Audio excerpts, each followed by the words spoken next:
Today, Charlotte and I are going to read to you Madeline. My Madeline. Yeah, this is her Madeline, and this is her book Madeline, which worked out well, so I could read it to you. And Charlotte and I were talking about how the setting of the book is in another country called France. You can see a little French flag on the top of this Eiffel Tower, and that's a famous landmark. And I was showing Charlotte that I've been to Paris, and I got this little Eiffel Tower right in front of where it was. Is it a case to put things in? Is that fun? And then I have more pictures. This is the only picture I could find. It's black and white, but you can see the Eiffel Tower. See? And look, this umbrella. See, it was raining while we were there. It wasn't the most beautiful day, but got to see that. And I have some other things too, but I couldn't find them, so maybe I'll try to find other pictures of things for you to look at. But we're gonna go ahead and read Madeline. Charlotte has been learning about rhyming words, so we're gonna try to find the rhyming words in this book. Okay, come on. All right, help me find them. So it says, let's go to the book. It says, in an old house in Paris that was covered with vines.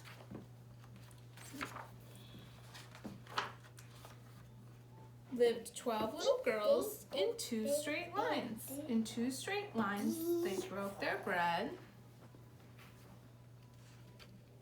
So they're all sitting in 2 straight lines. And brushed their teeth and went to bed. So they do a lot of stuff like you do, right? Okay, and we're gonna find the rhyming words in those. So we have to go back and see. Let's see. In an old house in Paris that was covered with vines, lived 12 little girls in 2 straight lines. Do you hear the rhyming there? Vines and lines. Yes.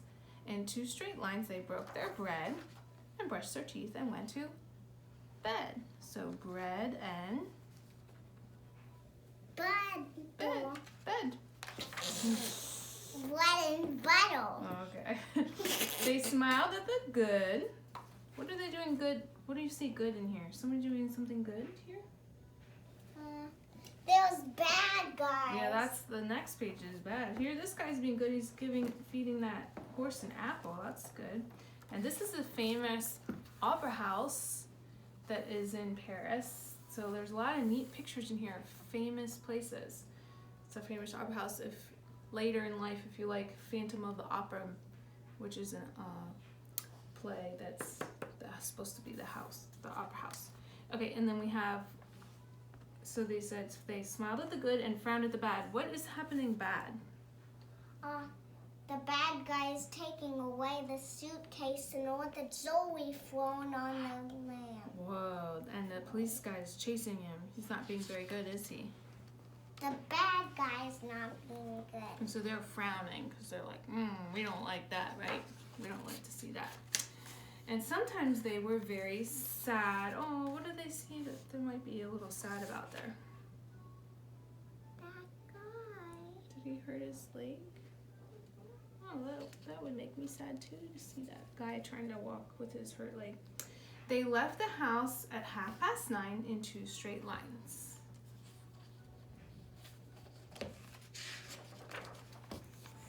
In rain or shine. And this picture is a picture of a famous church called Notre Dame. It has beautiful glass windows, so you could look up the church. It is just gorgeous and has a lot of cool stuff, cool histories, cool stories about it, gargoyles. So that's neat that that's in the story. And I'm going to Granddad's today. Okay. Anyway, Notre Dame. And when we were reading this book last year, right when we were reading it, the poor church, actually the cathedral, caught on fire, and everyone was really worried about it. It was really sad because it has such beautiful windows and it has some neat art and history to it. But luckily, a lot of things weren't. The whole cathedral was not hurt by the fire, and they were able to save a lot of important things, so that was good. So it was interesting that happened they right when we were build reading it- it last year. Did they put the fire out Yeah. and build it back? Yeah, they fixed it, and it wasn't too much to fix. A lot of the most beautiful things in the church were still okay, so that was good. All right, then so we're talking about they left at 9:30, rain or shine. Hi, Hawthorne's gonna help too. Oh, I want to see. In the smallest one was Madeline. There's Madeline. You have Madeline, right?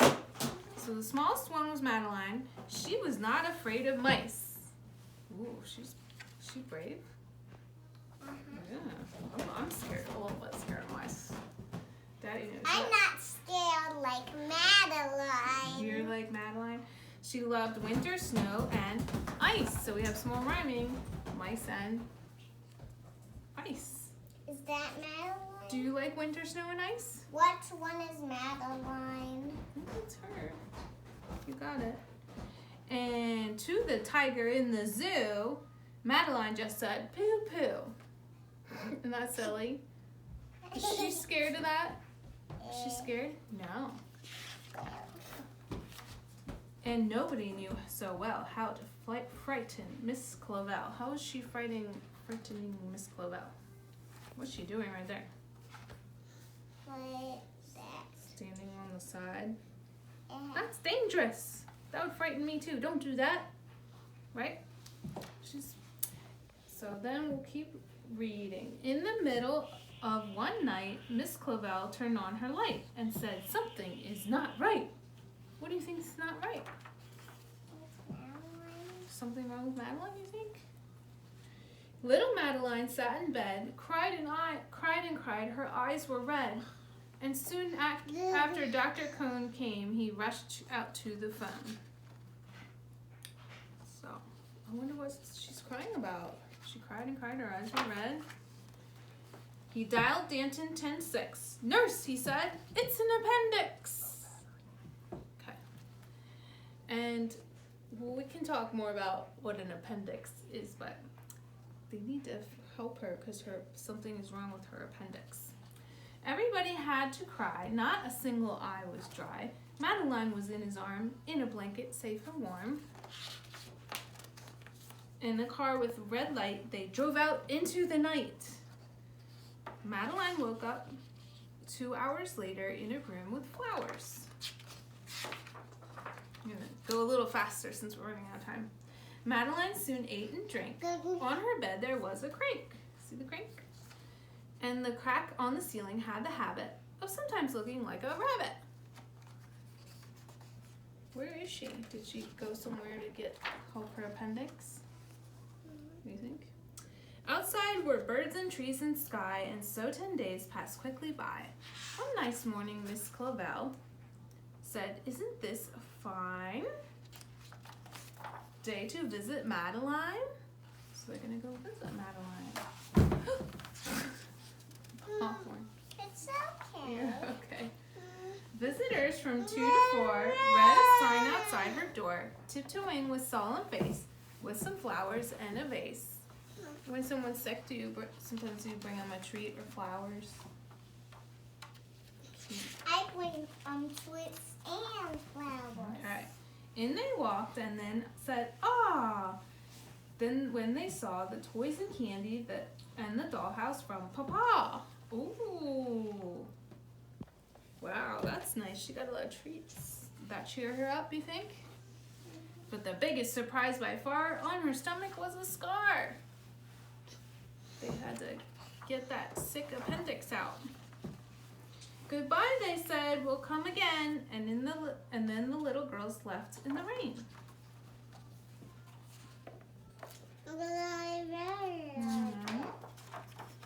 They went home and broke their bread and brushed their teeth and went to bed. In the middle of the night, Miss Clavell turned on the light and said, something is not right. What's happening this time? And afraid of a disaster, Miss Clavell ran fast and faster. What's going on? And she said, please, children, do tell me what is troubling you. And all the little girls cried, boo-hoo, we want to have our appendix out too. they want their appendix out too. Did they see all those toys she had at the place where they She wants. went? No, they want Madeline to come. They think they want to be with Madeline and her toys baby too. Good night, little girls. Thank the Lord you are well. And now go to sleep, said Miss Clavel. And she turned out the light and closed the door. And that's all there is. There isn't anymore. Yay! Do you like that book? Yeah.